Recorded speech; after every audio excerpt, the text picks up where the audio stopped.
Hello, good morning guys. Isang maambon na umaga guys dahil ayan, umaambon ngayong umaga na ito.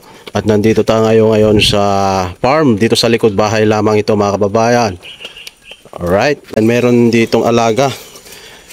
Yung namin, kuya namin dito Meron siyang kambing dito na nilagay. Ang gaganda. Ayan 2, 4, 6, 8. Siyam na po sila mga kababayan. Ayan mga kalakad. Siyam na kambing ito. Hindi natin alam kung ilan yung babae at lalaki. Ayun, babae yun.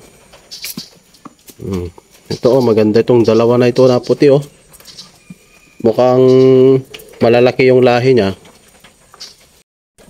Pero dapat ang higaan nila, mga tulugan nito, yung mataas. Naka-elevate talaga, hindi kagaya nito na semento para hindi nila mahigaan itong mga mga tae nila at saka ihi, mga kababayan. Pero talaga nakakatuwa naman kasi naparami marami na itong kambing dito. Kahit paunti-unti. Kailangan naman kapag baguhan pa lang, mag-i-start tayo sa small talaga. Start small within your yung capability at capacity. Kasi kung mag-uumpisa ka ng malaki, kaagad, yung capital mo, lalo-lalo na yung capital, mahirap yan. So kung uumpisahan mo ng maraming capital at hindi nagtagumpay, nako, mas mahirap na yon mga kababayan, yung malugi ka. Hindi na natin babawi yung capital na iginugol dito sa agribusiness na ito.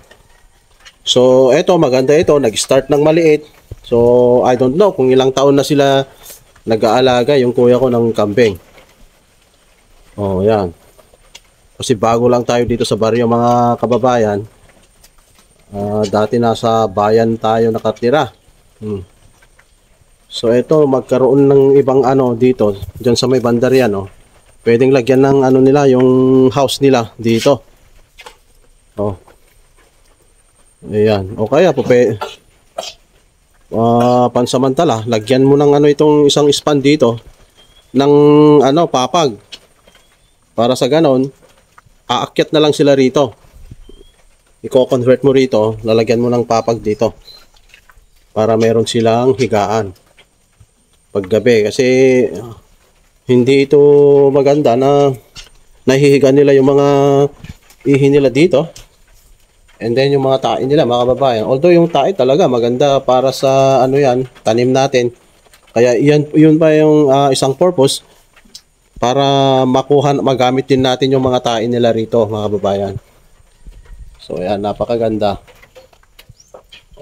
So unti-unti i-develop natin ito mga kababayan kasi maluwang ito at nandito lang ito sa ating paligid mga kababayan. Ayan.